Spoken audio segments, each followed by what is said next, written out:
This is the Danger Close podcast, Beyond the Books with me, Jack Carr.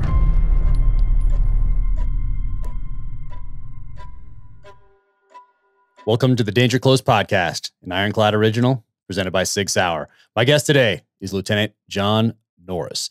He is a retired California Fish and Wildlife Game Warden and the author of War in the Woods and Hidden War.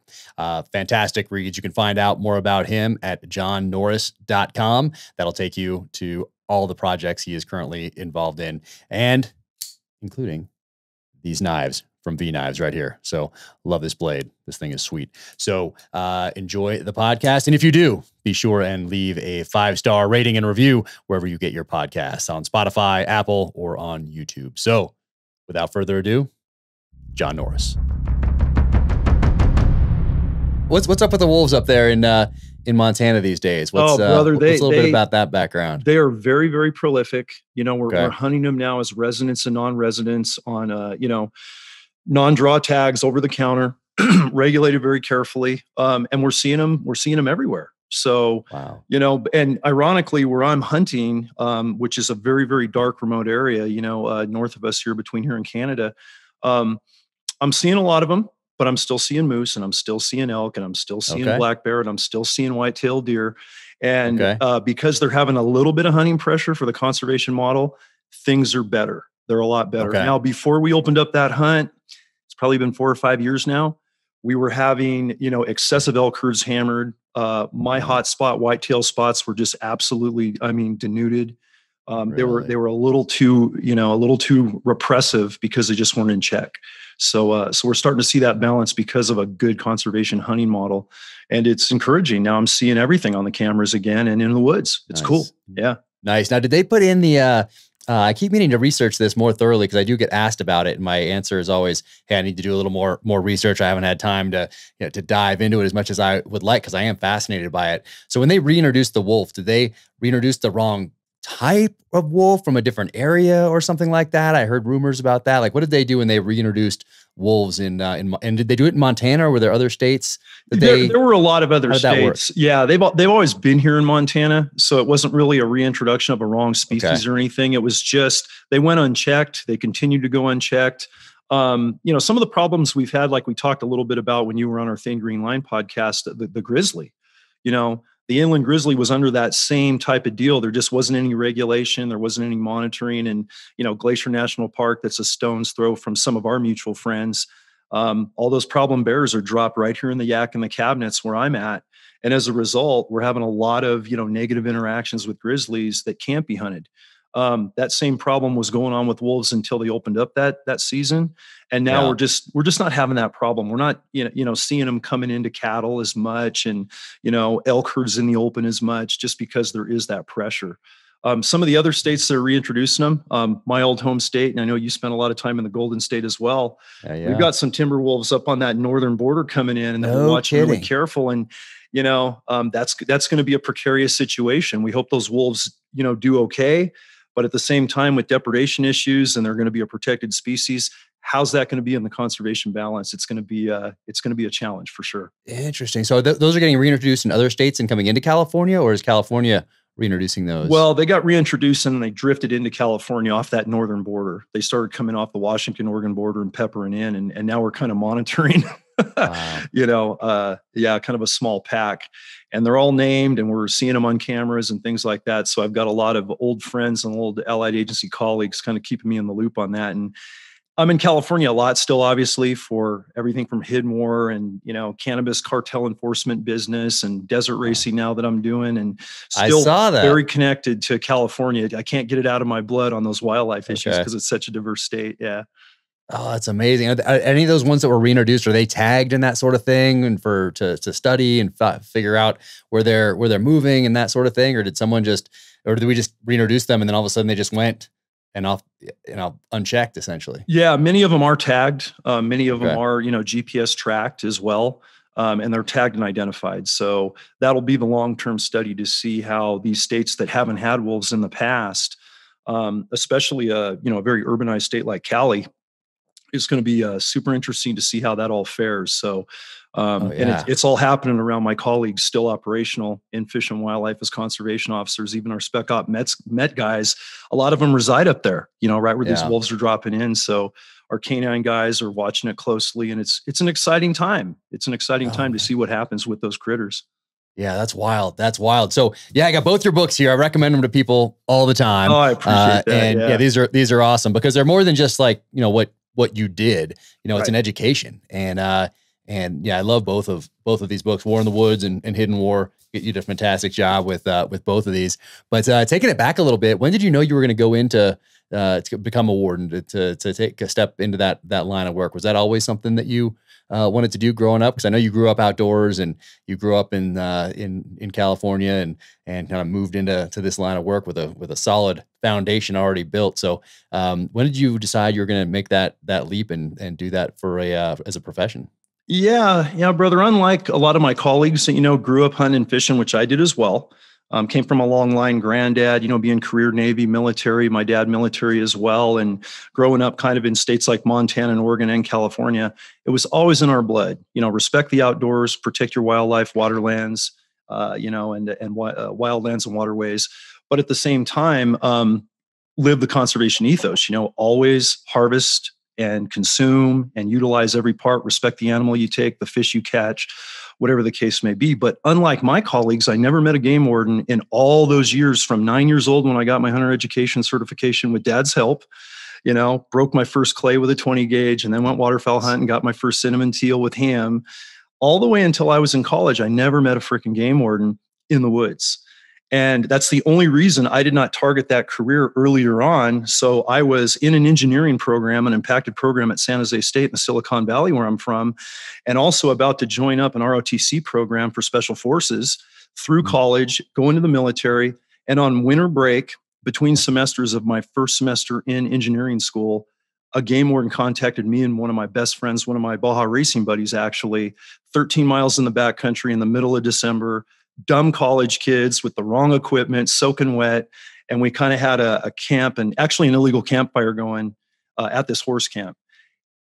Game warden comes in his 4x4 out of nowhere, off this steep hill, no backup, by himself, steel horse he rides. And he's checking us thinking we're poaching black-tailed deer, out of season in prime rut, because that state park, Henrico, has those big deer in it. He finds out we're not poaching. We're just out backpacking, loving the outdoors, being dumb kids. But when I realized he wasn't a park ranger and he was a game warden, what is that? And then I bent his ear. I kept him there for 2 hours. And awesome. I mean, I just lost my mind. And, Jeff, my longtime partner, just looked at me and goes, dude, what's with you? You look different. I go, you know what? I got to do some thinking on this hike. And we had 5 days in the woods, Jack. And when I get out, I got to make a big decision. And I did. I literally changed my major to criminal justice. I started the application hiring process, early on, because in the early 90s, as a white male without military preference points, very, very hard to get into a game warden position because there were so few slots. And I was lucky enough to score high enough to get in. And through a 2-year process, as I was finishing undergraduate work before my graduate work, I got the call. And I was in the academy in 1992 at Napa Valley College and running with it. And, starting in Riverside County, and San Diego County, not too far from where you did a lot of work with the teams, and had a great 3 years in Southern California because I was like drinking through a fire hose. I mean, I bet.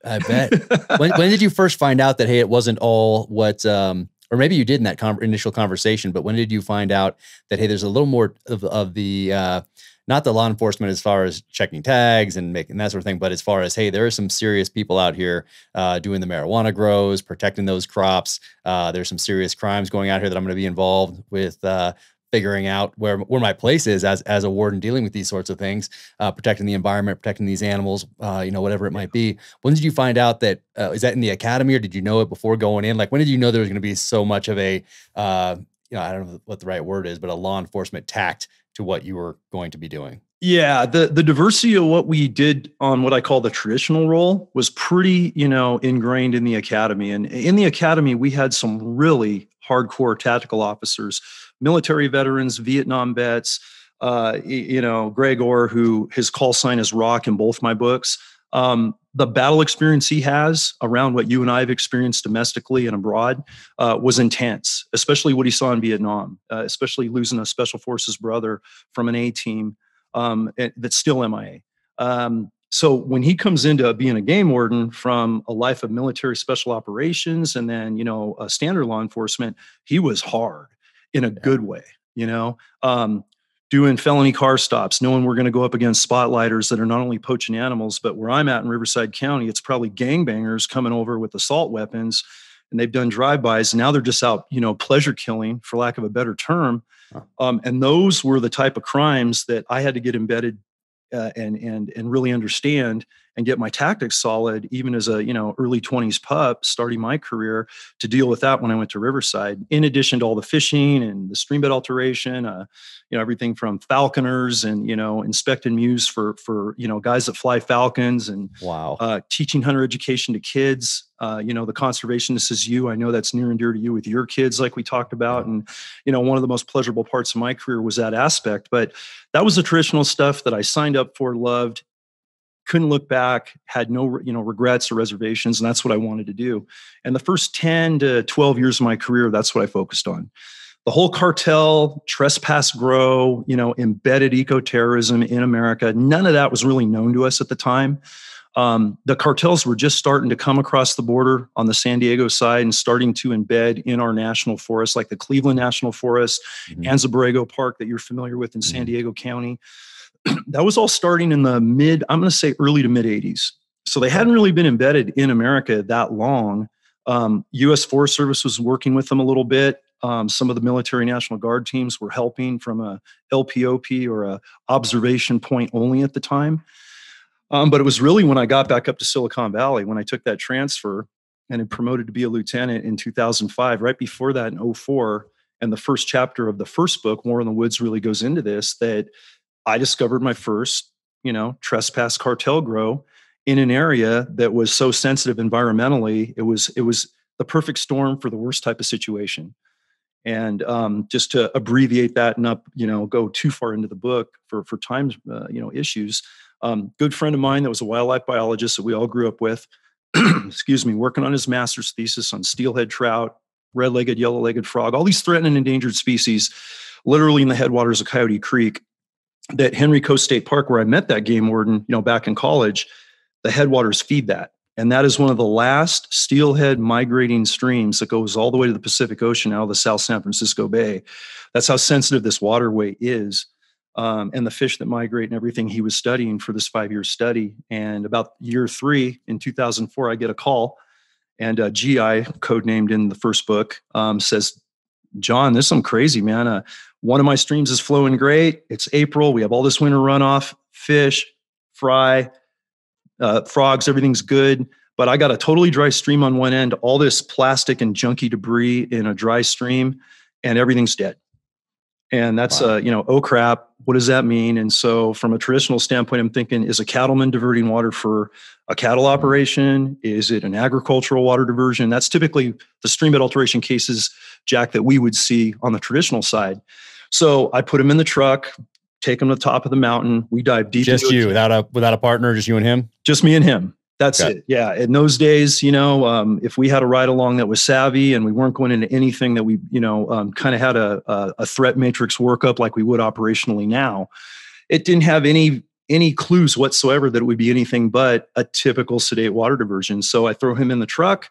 We go. And with that, what do you have on you? Like, without being prepared ahead of time, like knowing, hey, we're going into this grow. What do you have on you? What is it? Just a sidearm, or do you have a rifle in the truck as well? What are you carrying at this point? Yeah, that was before we had an official battle rifle, which I'll talk about with you being another firearms guy like myself. We were carrying a hodgepodge of stuff as long as we could qualify, get them armor inspected, and I ran an M4. I run an M4 with a Trigicon ACOG on it. I ran, with bonded rounds in the 5.56, knowing that I was going into very brushy terrain, and having, hunted all my life with bigger calibers and knowing how these bullets perform. I could kind of pick my ammo at the time. So that was cool. I had the M4. I had my Glock duty pistol, Glock 22, 40 calibers, what we were issued at the time. And, my partner, GI, who I'm going in with, very savvy and proficient with weapons. Field craft is top notch, second to none in the woods. a lot of hunting time, but he's an unarmed civilian and I can't really have him armed on an operation. So he's a very good asset, but doesn't have a firearm.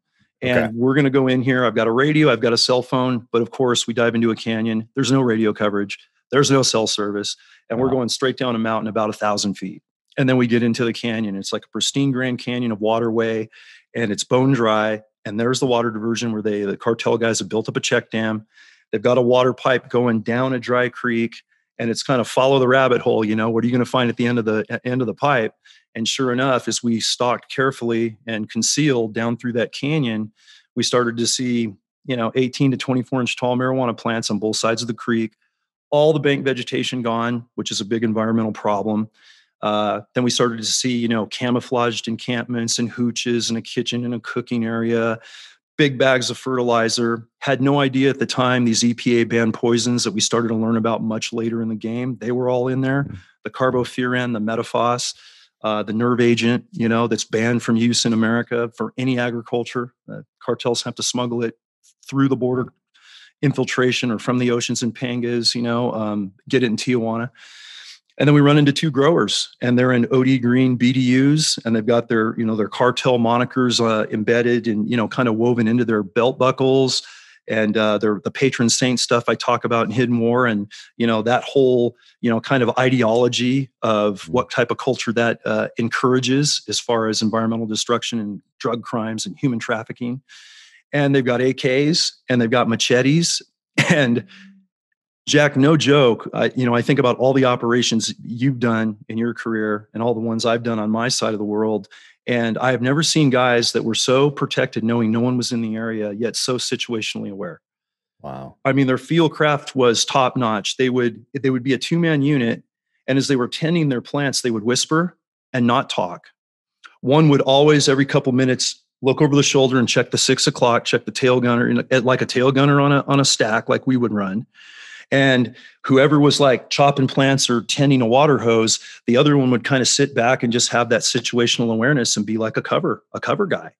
Wow. And there's no. So when you run into these first two guys, are you like coming around, like come behind a tree and you're like, and you like steering the headlights, you both see each other? No. Or do you see them from a ways off, or you get the binos out and you're like, what was that situation like? Thankfully it wasn't the former, man. Cause if we had gone eye to eye and not knowing what I would know later in that situation, it was going to be a gunfight for sure. And you're on foot, do you have your M4 with you, or do you leave that in the car? Oh no, the M4, as soon as I dive out of it, and as soon as I lose sight of the truck, the rifle goes with me, on any, and that was before any special operations unit. It's just how we trained our guys, and our firearms training was really state of the art. It was keeping up with the best law enforcement. We were getting a lot of stuff back from the sandbox from you guys on the military side, especially special forces we were training with independently. I got a lot of training in Southern California when I was down with Forest Service, starting my career with the 3rd Special Forces Group, which was freaking fantastic. I got to jump in with that opportunity, and that doesn't normally happen. So it was starting early. And then fast forward to this Silicon Valley drop into this canyon.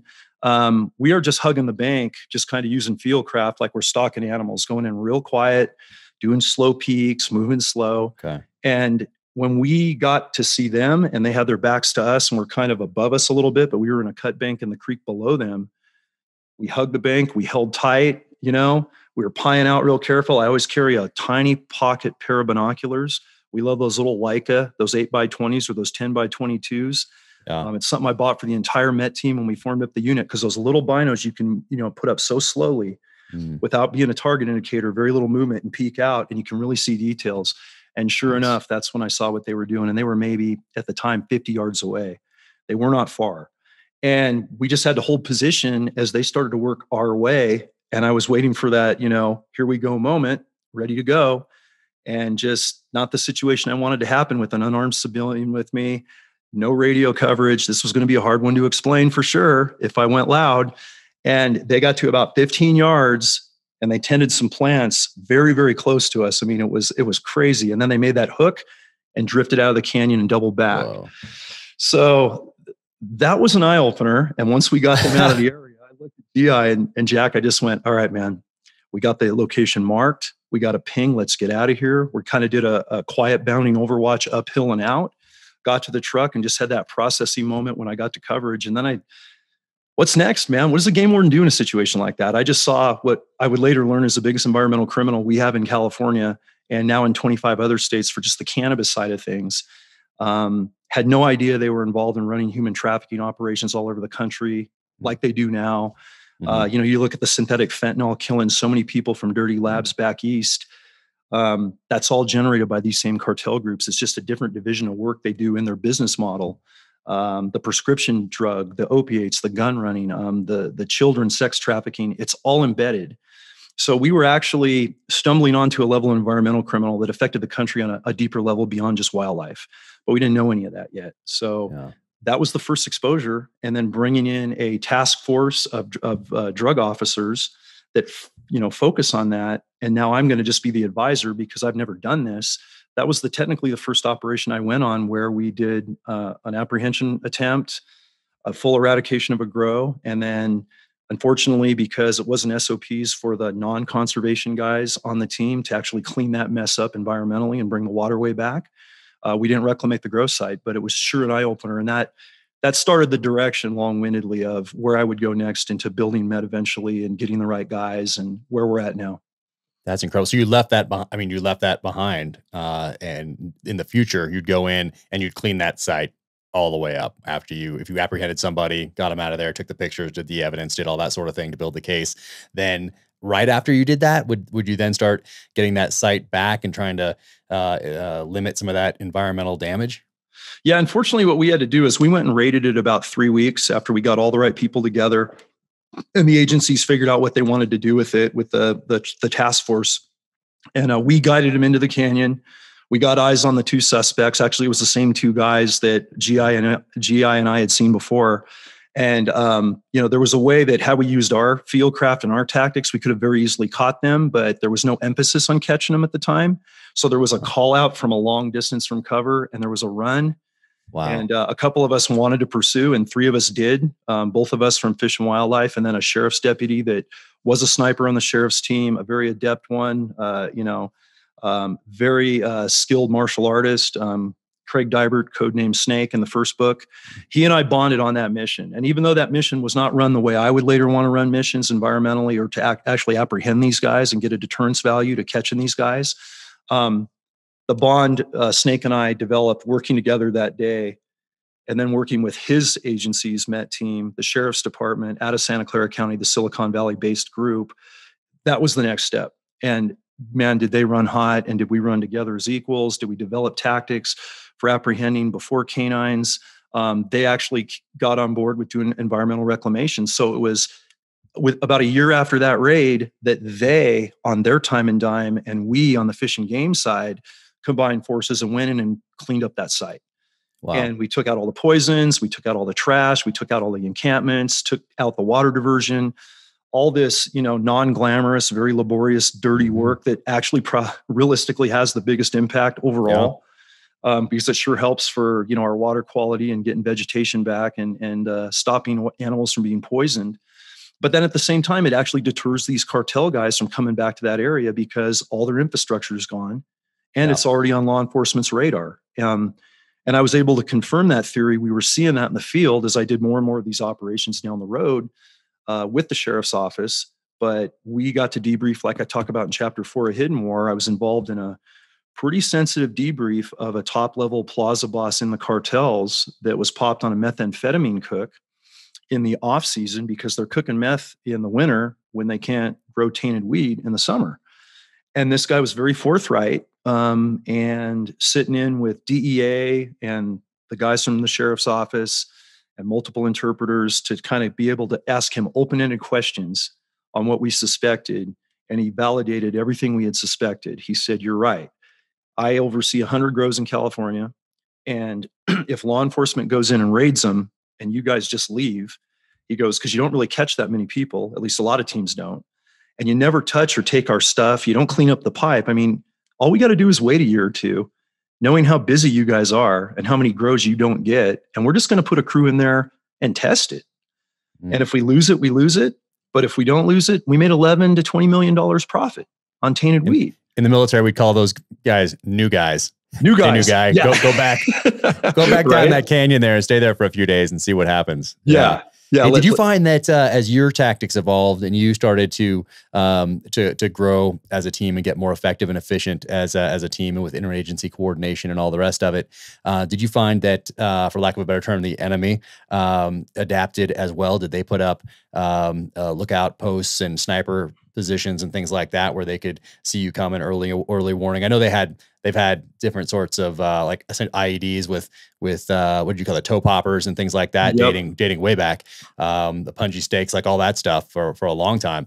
But did their tactics start to evolve based on what you did, just kind of like it does downrange with the enemy, particularly as far as early warning and getting people up in higher positions, getting that high ground to see if you're picking out avenues of approach that you guys would be most likely to take in so they could get that early warning going? Very much so. You just hit it on the head, brother. We started to see that when we really got a lot better at apprehending bad guys. Whether we were using light running teams and, using teams that had an apprehension mentality and a focus. We were, regimented that way from my organization. The sheriffs that I just mentioned were very adamant. And they were also the top snipers on their CERT unit. So these guys wanted to hunt bad guys the right way, and they all hunted and fished as conservationists, even though they weren't game wardens. They were just like you and I. So we got really proficient at stalking real close to these guys and getting them down. And certainly, with everything from L-shaped ambushes and other small unit tactics that you're familiar with and that I don't go into too much detail for OPSEC reasons, we got really good at it. And then when we formed the MET team and I was given the green light in 2013 to build a pilot program for our agency, and we had Canine Phoebe that you've heard about and read about, and we had Brian Boyd, her amazing handler, and other dogs coming on that Brian and Phoebe were kind of the template to kind of mirror for that particular type of operation in those conditions. The dogs were getting so good and the teams were getting so good that we were seeing punji pits for the first time, Vietnam era punji pits in national parks. So Whiskey Town National Park, 200 yards from a grow on a main public hiking trail, covered with a tarp, leaf litter all over it. Where's that park? Where's that Whiskey Town is up in Shasta County. Okay. Yeah. And that was the first one. That was the first punji pit we saw. And then we saw 6 or 7 others scattered all over the state on numerous different operations on state, federal, local, private land, you name it. But that thing was set up just to be an anti-personnel hindrance before you even got to a grow site. And it had a backpack over it like a decoy. So any person or any cop or any operator would clear the backpack for any type of explosive, any type of weapon, et cetera, and step right into the punji pit. Oh. And unlike Vietnam that you and I are familiar with, where it was human feces on, the sharpened bamboo stakes that my relatives, encountered when they were fighting in Vietnam, and the Viet Cong punji pits, they just put the carbofuran, the pink death, as they call it, the banned poisons, they dip that stuff in these sticks. And that stuff is nasty, from the nerve agent, the anticoagulant element of that chemical. And when we started to see those, and we started to see LPOP, or what, listening post, observation post, overwatch posts for either scouts, and we'd see photos on cell phones that we'd capture later that they had sniper rifles on overwatch. They were employing those type of tactics. And there were so many teams walking into this that had no idea because we just didn't have the intel. But we had seen enough of it, and my bosses and administrators had seen enough of it, of what we were encountering. And at that point, we had 3 or 4 gunfights. In 2005, like I go into both books, my partner Warden was shot through both legs by an AK-47 armed grower, a Zeta gunman, from that organization up there to defend a grow during harvest time. And this was, an eyesight of Google and eBay and Cisco and Facebook headquarters, not the typical place, Jack, you would think of, cartel trained gunmen protecting a multi-million-dollar cash crop, but there it was.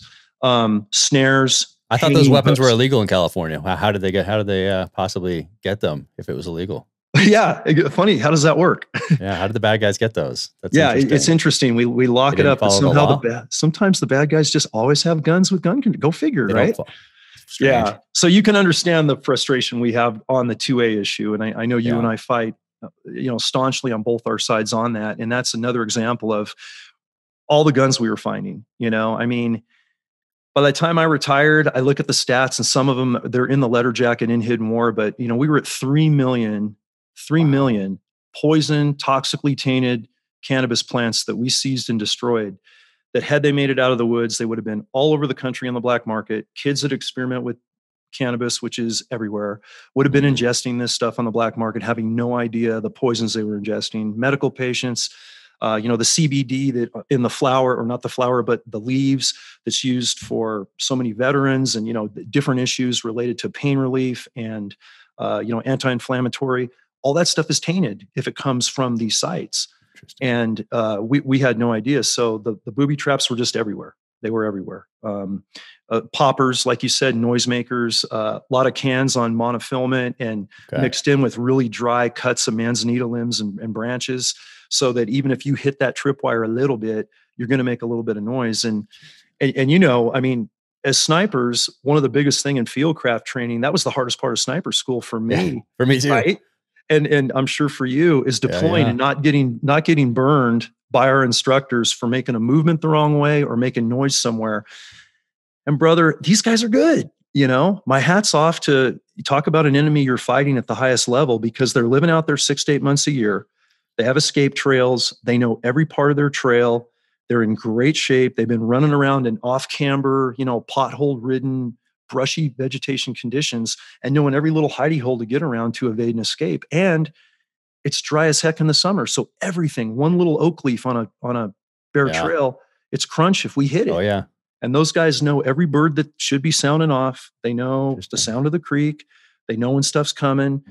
So it made for a very challenging stalk and a very challenging hunt. But one that, again, you got to dive into, and someone's got to be doing it, because this is the environmental crime of this century. It truly is. Man, it's so incredible. And so what did you see after you apprehended some of these guys, after you started apprehending some of these guys? Did you stay with it and follow the cases all the way through to fruition, whether they were let go, whether they served a little bit of time, whether there was some, what happened? Was there some sort of a pattern that you saw, or that you saw California could have done better, or what happened after you do your part and you hand them off to that next level of the justice system?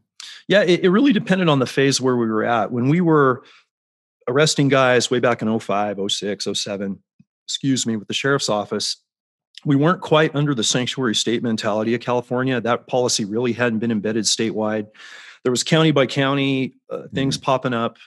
There was certainly the politics of sheriffs getting reelected and having a certain constituent base that might dictate how we were going to deal with quote unquote Latin suspects. And because these trespass growers are 95% cartel Latins from Mexico and embedded, they are not citizens. And the discussion of, well, are you guys anti-Latin? Are you anti-immigration? What's the story? And we're not any of that. I mean, it's not even an immigration issue whatsoever. It's really a public safety within American borders and environmental crime prevention in American borders against deportable felons. And the guys we're going up against isn't a group of immigrants or a family that don't have citizenship yet, that are just trying to make a better life for themselves and their family. These are deportable felons on international watch lists that have murder, they have rape, they have narcotics trafficking, gun running history already in the books. They've maybe served time, maybe they've just been on an international wanted list in Mexico, maybe bouncing all over the world. Some of those gunmen that we were running across, and some of the gunmen that were actually coming back to take out hits on officers that had hindered their operations, had passports, from France. They were floating all over the world. I mean, literally, no exaggeration. They were almost synonymous with some of your excellent storytelling that, James Reese is encountering through all your great books that I've been privileged to read. So, but it was truly happening. So when we're targeting these deportable felons, and all of a sudden we're told, toward the middle of my Met tenure, and I go into this in the book because this one we made sure to be honest. It came out after I retired. And when I get into the couple last chapters of Hidden War, the last gunfight we were all involved in while I was still running the team was in the summer of 2017, Chapter 9, Sierra Azul, literally about 10 years after my partner had been shot on the Santa Clara County side of Sierra Azul Open Space District. Now we're on the Santa Cruz County side because since we started regulating cannabis in California in 2016, so many agencies said, hey, we're not going to chase cartels on public lands. Why are we going to bother? Why are we going to risk the damage to ourselves, getting in gunfights when no jury's going to convict these guys with regulated cannabis now? And they're not going to get deported anyway. It's a sanctuary state. They're going to be released. Well, we weren't having that. We had the environmental crime component. And when you start using Fish and Wildlife Code environmental crimes, you take those watered down misdemeanors to felonies, you get enhanced misdemeanors. So we still had a crucible that could be effective. But we were told, don't work with ICE, don't work with Border Patrol, don't work with Homeland Security, literally from the governor's office all the way down on these cartel cases, when I'm federally deputized, Jack, as well as being a state, badge carrying game warden. And under our policy, it was straight up, wait a minute, under policy, of course, we're going to work with another federal agent. We're here to protect America. We're all sworn under the same oath. Doesn't matter what our, forte is. And that actually happened in that case after getting in a gunfight with a gunman coming down on us in the kitchen.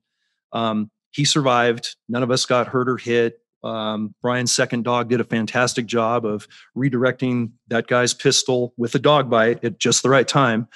And we were told, and my administration was so frustrated that they had to call me. I was actually up in Montana, kind of on a break from that mission, sorting my head out in the yak in one of my spots. And I get the call from my captain, and she goes, I cannot believe I got to tell you this, but that suspect that's going to come out of the hospital any day, we can't have any contact with the feds on information on this guy, blah, blah, blah, blah, blah. You can imagine how that went over with the team. Yeah. And so, that guy was released. He never made his arraignment date. And I'm sure he went back to another grow site or to another meth cook or to a human trafficking ring, whatever he was doing in the organization, because he was embedded in everything. So to your point, yes, we do get frustrated. There are certain states that are doing it right, some that are not. The one thing we just keep harping on is just tell the story. Yeah. I mean, Americans need to know what's going on. And after your amazing career, for you to put this, into writing now and fictionalize what's truly happening in so many levels. And for me to be able to tell the story on the environmental public safety front domestically, and honestly, I think is the best thing we can do at this point. And just hope Americans see the value of, protecting our country the right way and protecting those beautiful wildlife resources you and I both love near and dear. Yeah, no, absolutely. That's why this is so important, and why I recommend these books all the time, not just because we're friends, but because there's nothing really else out there like it. There's nobody like you out there that's writing about these things, that's doing different visual series and things like that out there to tell this story, because it's not just when someone sees the initial look, they think, oh, marijuana, oh, it's going to be legal. Oh, why do they, repressive government just keeping me from smoking my weed type thing. That's not it. Like that, the environmental crimes and catastrophe that is attached to these illegal grows. That's the story. And it's for me, when I think about the contradictions and the hypocrisy behind people who just base their opinions on a single tweet from someone who also hasn't done the requisite, spent the time in pages of books or actually studying these issues to just all of a sudden think that, hey, you're bad, hunting is bad, I want to smoke my weed, that's it. Like that's their thing. Well, what's really happening here is these illegal grows are just decimating wildlife. And in the books, you have the pictures, you have the mountain lion there. The same people that don't want to regulate mountain lion hunting in California, that turn a blind eye to the mountain lions that just get taken out of that state without any sort of without any sort of the benefits economically coming to that state from regulated hunting. They're against that, but they're not supporting you, and they're not supporting government agencies going in and taking care of these environmental disasters out there that are poisoning the same animals out there, and with no thought to, is it a kid? Is it a baby? Is it, is it female? Is it male? And none of that. They're just all drinking this water and dying. And all that water is going right into these other rivers, just decimating steelhead. And it's crazy that people don't put the time in. That's why I recommend these books so much to everybody, because you do such a good job of explaining that on the environmental side of the house. No, brother, I really appreciate the support. And I have a hardcore conservationist in you on the other side, man, and all the stuff we've done since we met. And I'm very grateful. And I like, I mentioned recently on a post when I got because I'm holding up one of my favorites right here. Yay, nice. Yeah, there's a new one. Oh yeah. And Savage Sun, to get to review it with you and kind of go over the archery and the conservation side of it was not only a real privilege and honor, it was just spot on. And when you care so much about hunting as a love for the animal and not a murdering of the animal and a harvest of the animal, and helping wildlife overall by being that dedicated archer, being that dedicated rifleman, and being a humane hunter. There's just nothing better. And it's doing so much for wildlife. And yet we're having, like you just said perfectly, this cartel invasion, and some states actually sanctioning this invasion for the sake of politics, for the sake of votes. It's inhumane. It's so un-American. And, when we talk about the cannabis side of things from the industry, I'm going to take the legitimate cannabis industry as an example. I'm going to talk about tier 1 growers in the Emerald Triangle in Northern California that know our team, that I've done work with, that were actually came to grower meetings where they were going to come out of the dark. They've been in the black market for 20, 30 years. They've been doing a strictly cash business, the whole smuggling ring. They're not they're not poisoning anything. They're very environmentally conscious. They, conserve their water. They don't use pesticides. They have the most organic, high dollar, quote unquote, cannabis that aficionados like. They get wind of this and they're willing to come out of the dark, and we're about to regulate in 2016. And I'm on a panel in a battle dress uniform, putting a PowerPoint up, and they're like, "Whoa, what's he doing here? He's going to work us." It's a trap. It's a trap. I know I have surveillance on, in the parking lot. And I'm just like, "Hey guys, time out. Give me 20 minutes. I'm not here to arrest anybody. This is an education outreach event on behalf of California Department of Fish and Wildlife and all these regulatory agencies, that we're going to try to step into the new world of cannabis regulation and try to make some environmental sense of it so it doesn't become a complete shit show." And I put up the PowerPoint with a lot of those pictures you see in Hidden War, some more graphic, a little more in depth. And I'm getting tears from some of the women. I'm getting guys pissed off and standing up. And these are, multi-million-dollar, previously black market growers that are not about that. Yeah. And when I'm leaving and going to my truck with my canine and packing up all my outreach supplies and throwing it in the patrol cruiser, and they're running to my truck, handing me business cards going, "Hey, Lieutenant, that's bullshit. We're not about that. We want to do it right. We had no idea the depth of what these cartels are doing. We are sort of aware of them. Here's my card. I have a ton of workers. You need to reclamate, clean up a grow site, free labor, whatever. I'll send my guys anywhere." I mean, that was surreal, Jack, to see that. And it was also one of the highlights of my career, because I think we finally unified where we were so diversified. And I look at this, this diversification and this polarization between the left and the right in America right now, and just how heartbreaking it is, the state of affairs in our great nation. But I saw that as a tail end career swan song to kind of bring people together and actually get them on our side. So we had the legitimate cannabis industry, and still do, on our side, not only in California, but other states that are trying to regulate. Terming us the Earth Warriors, kind of different term, for a tactical unit, but I'll take it. Yeah. But hey, it's like allies you had overseas that you had to foster and build and embed with, for the sake of everybody worldwide, not just America. And I look at that connection, that parallel, and I realize that's the only way we're going to make a dent on this thing, is having the legitimate cannabis industry involved, having them educate, having them politic, having them lobby where they need to when these laws get enacted. And one thing, as in the back of Hidden War, on that 10th final chapter, I kind of go into regulation, what works and doesn't work, and moving forward. We had regulated in 2016. It was the first time we recreationally regulated cannabis in California. We tightened up the medicinal marijuana laws, and everyone said, "You guys will be out of a job. This high-speed, low-drag tactical unit is a waste of money and time. You guys you're going to be out of a job." And we knew they were wrong. And sure enough, it wasn't that we regulated, it's how we regulated that made it fail. Watering down the cartel trespass grow crimes to misdemeanors and infractions for juvenile cartel growers took everybody out of the game except us and the feds. Wow. And you can imagine how overwhelming that was. And then we see, we look at the border policy now, with the border policy completely watering back, and border control is all but non-existent now. And our mutual buddies and all the federal agents I work with and educate with, and where we have our Thin Green Line film series focused on that southern border, they're pulling their hair out. It's like we had an uphill battle holding back the tide when we had this wall being built, when we had legitimate border interdiction, and when we were interdicting at least some of this stuff. And now, the message of what's not working has never been more critical. So I feel very lucky to be, past the operational stage. working with the guys on my old team still, training new teams and getting to see those guys, and more importantly, tell their story, because they are fighting an uphill battle in California, a 12-man unit with 2 great dogs. And it's kind of, it's kind of them up against that, that tidal wave. It's unbelievable. Every little bit of political adverse action they're having to face in California almost daily as they continue the fight. And it's not slowing down.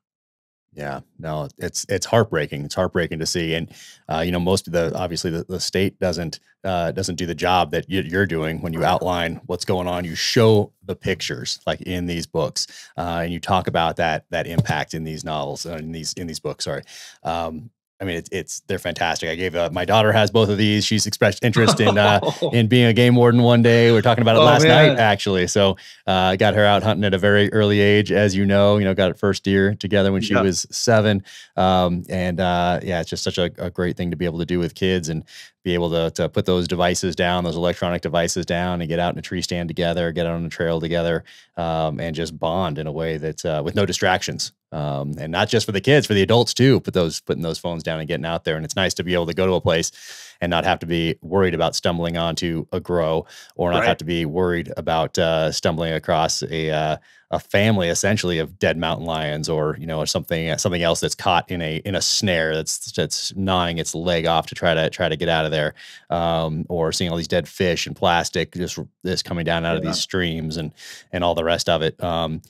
When you look at all that, the environmental impact of these illegal grows in particular, what is the most devastating environmental part of those grows? Is it those pesticides that wash into the streams? Like what is it that if you're picking one thing that you want people to be aware of that they might not be aware of because we're so distracted these days by so many different things out there? What is the most significant environmental impact of these grows? Yeah, the top one for sure, Bud, is definitely the EPA banned poisons. Trade names like carbofuran, furadan, Q-furan, metaphos. Got a bunch of color pictures of them, of what they look like. It's incredible. That part right here, like that part of your books, I was not aware of all those different poisons and why they crazy, were right? Why they were illegal and how they get into this country and why they're used in the grows. Like I had no idea before I read your books about those. But I mean, it is so tough to read about that. Nobody hasn't. I mean, I've worked with Border Patrol. I mean, I've been in the backcountry for my whole life, and I didn't. I knew there was pesticides, and I knew a little bit, about something. I had no idea how horrible these things actually are for the environment. It's rough to read about that. That's worth it. Just to find out about that is worth it, and to pass these books along to people that have no clue about those sorts of things. I guarantee you, most people have no idea what's coming across the border. They just think, oh, drugs. They have no idea that these pesticides are coming in and why they're not allowed in this country and why they're not allowed to be used in agriculture in this country. But they're coming back in, and that might be a reason that we might want to strengthen up that border just a tad.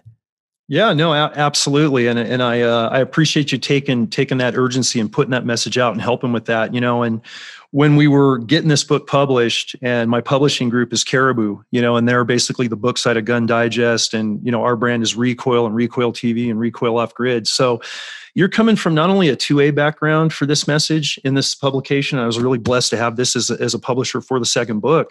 But you're getting a lot of conservationists, a lot of diehard lovers of wildlife that have been in the woods like you and I since they were able to walk.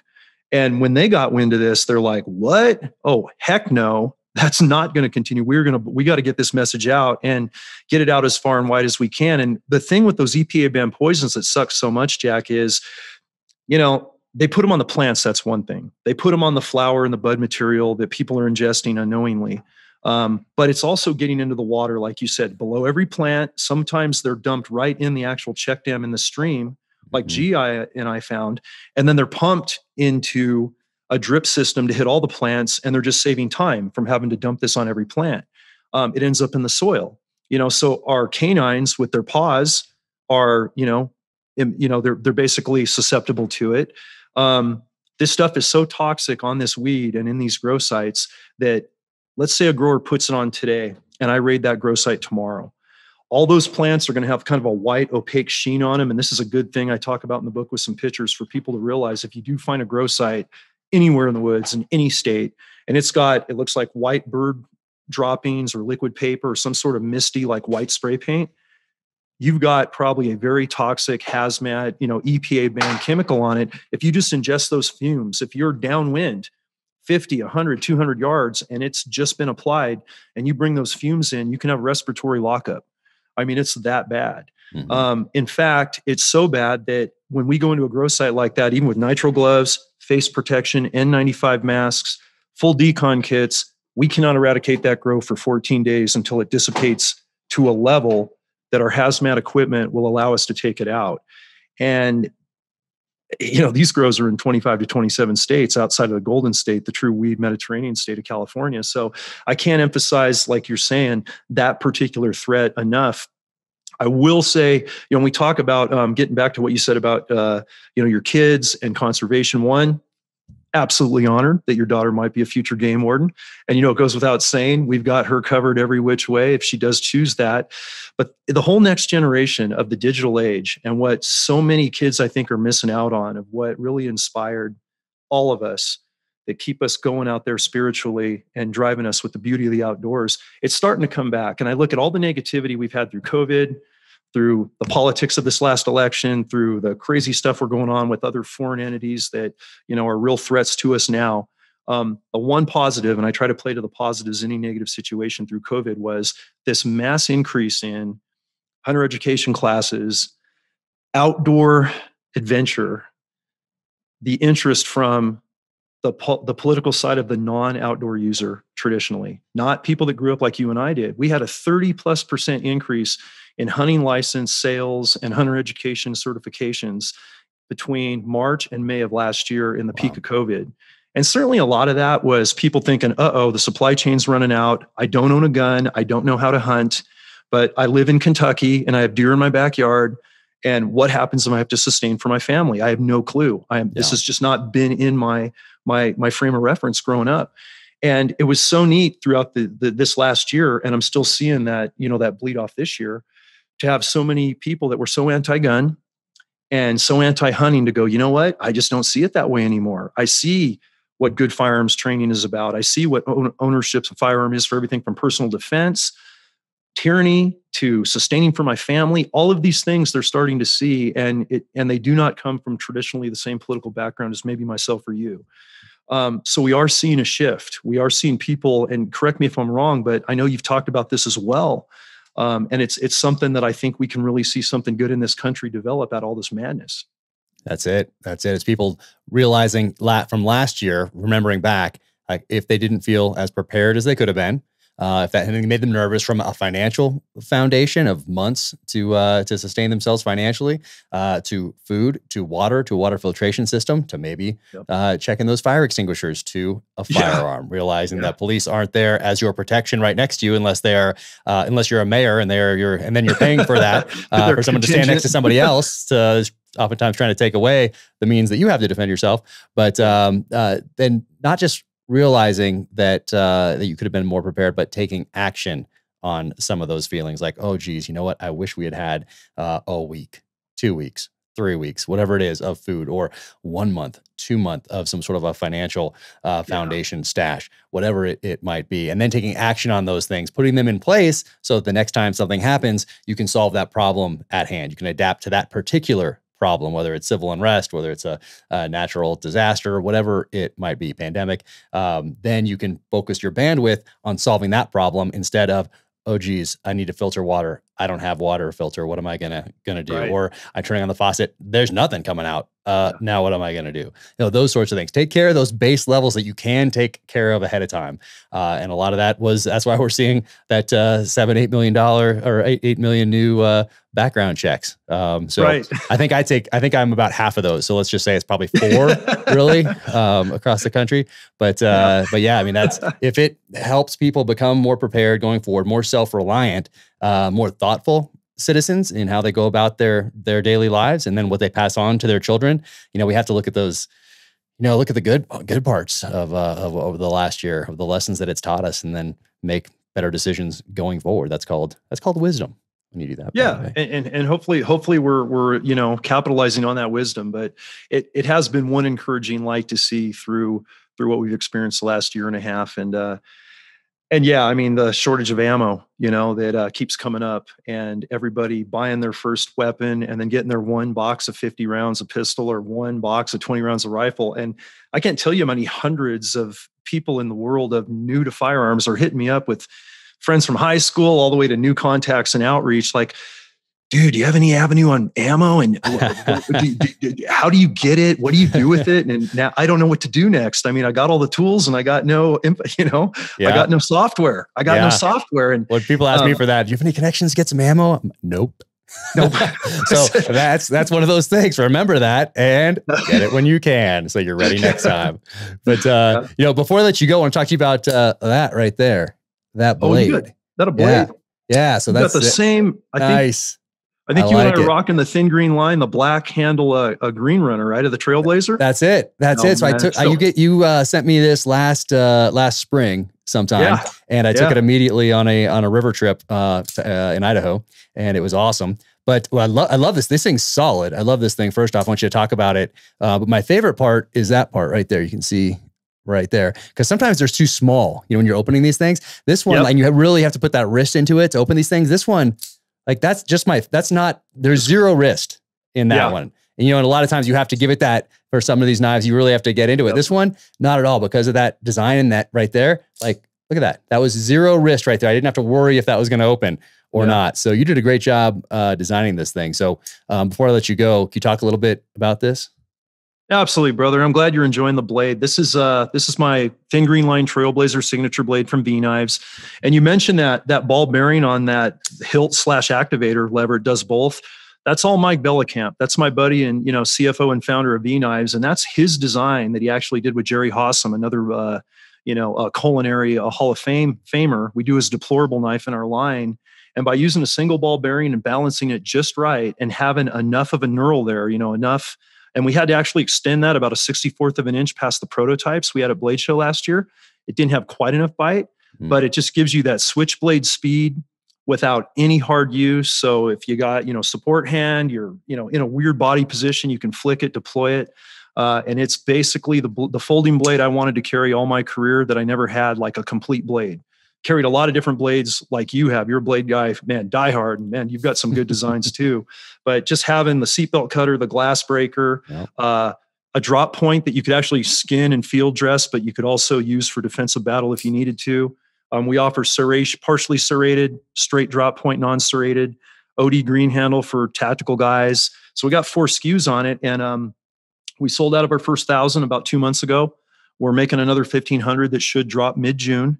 Nice. They're going to be just the same knife, just, so anyone can get what they need. And we're going to have 2 fixed blade Trailblazer thin green lines coming out. Yeah. Awesome. Full size and basically a very small, what we call the Delta backup, named after my sniper unit.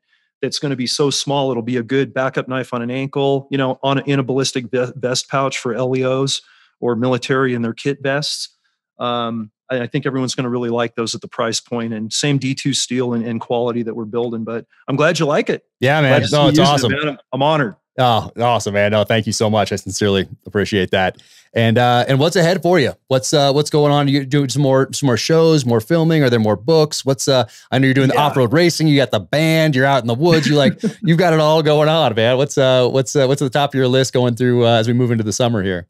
Yeah, summer's going to be a mix of desert racing. I'm part of the Monster Energy Can-Am UTV Pro Team. Been really lucky to get back with them. I used to race quads in Baja up until I started Met, basically. I was always a desert off-road racer. And one of the big challenges, Jeff, my partner, and I, who I met that Game Warden with, we mentioned earlier in the broadcast, he was my mentor growing up. He taught me to ride, amazing motorcycle rider. Nice. We started an Ironman Baja racing team where I would solo races on a quad. He would solo on a bike. We have orphanages, one special orphanage, Oasis, we support down there with some amazing kids. Yeah. And after being the first to solo the Baja 500 on a 4-wheeler successfully in 2013, I kind of gave up racing after that. Because from the standpoint when you were with the teams, once we got to the level of being able to build Met and having that honor, it was a 24/7 commitment and kind of hunting anything but bad guys went on hold for 6 years. And then when I retired, I never really thought I'd be racing again, and then met some really cool sponsors of the Thin Green Line film series that I do for Recoil TV and Amazon and host and produce. I met some very hardcore conservationists that happen to be iconic in the desert off-road racing world. Tim Orchard, who makes OMF Performance billet aluminum racing wheels, the finest on the planet, and different guys connected to him and got roped into the monster team he's on. And they very much see the benefit of the Thin Green Line message. They want to see desert racers, represented as proponents of that and not destroyers of land, riding in proper OHV areas, being stewards of wildlife. They have the same passion you and I do, and no one really saw that. So we're kind of taking a lot of fun at desert racing, but making a little bit of message in it, of bringing them into the Thin Green Line and showing that the Thin Green Line is an exclusive military conservation officer. Everybody's part of it. Just like our mutual friend Joe Rogan, who says, I'm part of the Thin Green Line now. I never really looked at it that way as a conservationist and an archer and everything wildlife. So the racing is going to be an amazing year. A lot of races, a lot to learn, navigating and driving and co-driving a side-by-side at, championship speeds compared to going out on a quad and, trying to just finish 18 hours on a machine to make the finish line. Thin Green Line film series, we're going to do our second film. We do one a year. We did the first one on the unprotected border of Texas and Mexico, hunting mature Aoudad rams, talking about the ethics of long-range hunting like you and I discussed previously. And we happened to be on a 55,000-acre super pristine ranch in Texas with all these amazing animals, and then having cartel interdiction and traffickers going right through the ranch while we were on the ranch, and having Border Patrol takedowns, that were highlighted in the first film. We're going to do another one down there. It's going to be an elk hunt. It is going to be in the Southwest again with that same group of outfitters that have seen the ramifications of cartel damage and threats firsthand. I'll leave it at that for now, but cool. We're going to be filming that in October. That's going real good. And we are going to be doing a new, we have to do a second edition, and we're going to add some content to the next version of Hidden War coming up. Oh, nice. It's going to have some new chapters of some stuff I can discuss that I couldn't discuss before. And also it's going to go into the ramifications of COVID on the threat to the Thin Green Line from cartel presence in the whole country, not just related to cannabis. So there'll be some more stuff there as well. Awesome. Awesome, man. And people can find you at John Norris, Nores. Correct. Yeah. JOHN-NORES on the website, on Instagram, and on my YouTube page, Jack. There's a lot of new content on that. Oh, nice. Not only the Thin Green Line film, but a lot of investigative news related to what we talk about in Hidden War. The documentaries we did for NRA TV with American Zealot Productions with Rick's team. Yeah, Rick's great. They're on there. Products are on there. We're adding a lot of stuff to the YouTube channel now, and people are really eating it up. So if you want to check some of that stuff out, guys, I think you'll dig it. And just want to say thanks for having me on, and so good to see you again, man. Dude, good to see you. And we'll put all that stuff in the show notes. That's a lot to keep track of. You have a lot going on, so that'll all be there in the show notes for everybody. And yeah, man, thank you so much for sharing this message, for educating me, my kids, and by default, all those other people who you'll never probably hear from, who you've impacted through this message, whether it's the books or the films or social media presence or whatever it might be. So thank you for being such a good steward of the environment and a role model for so many people out there. So keep crushing, man. I'll be following along, and hopefully we can get out afield together soon.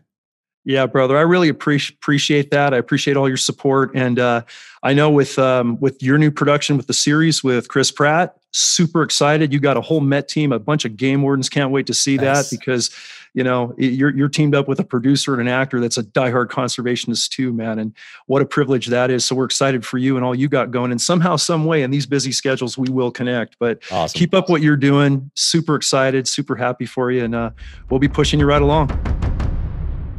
Welcome to the gear highlights section of the Danger Close podcast. And so this isn't really a review section. This is just a highlight section, just stuff that I like to use, things I've used in the past, things I'm looking forward to using in the future, that sort of thing. So I know we talked a little bit about this blade that John Norris designed. We talked about this on the podcast, and that's made by V Knives, and that's VNIVES. And we talked a little bit about it, but you can see right there, there's a glass breaker on it right there. Super easy to open. You don't need to really put any wrist into that at all.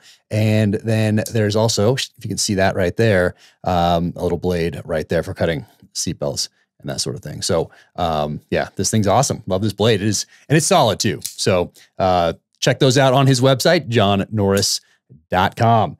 All right, what else do I have here? Since we were talking about hunting and conservation, that sort of thing, I figured I talk about something I'm asked about quite frequently, which is kind of my go-to rifle. So because I use a 300 Win Mag so much in the teams, I just know that round really well. And obviously it wasn't this exact rifle. This is a hunting rifle, a lot lighter. But I do love that 300 Win Mag round, just because I have a little soft spot in my heart for that round. So this is the rifle though. I've been using this since, I think I got this in 2012, I want to say, but somewhere around that time frame. But it's a Rifles Inc.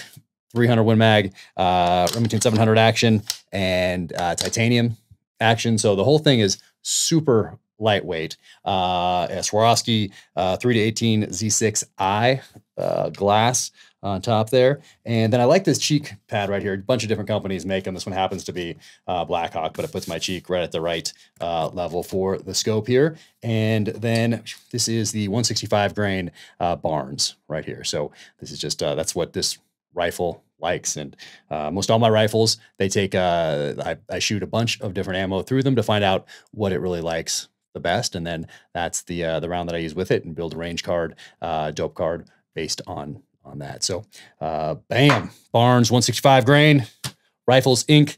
300 Winchester Magnum.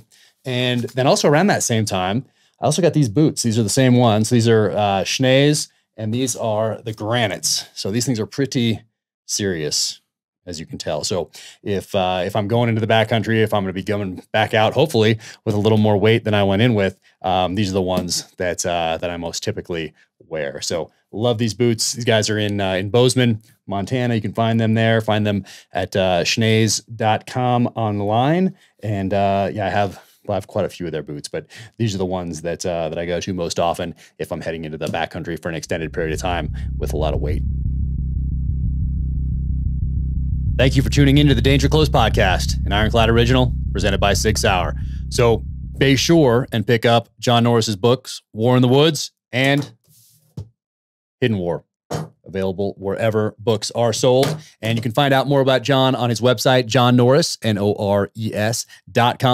And be sure and pick yourself up one of these blades. More of them are coming back in June. So if you like the podcast, be sure and leave that 5-star rating and review. And I'll see you next time on Danger Close.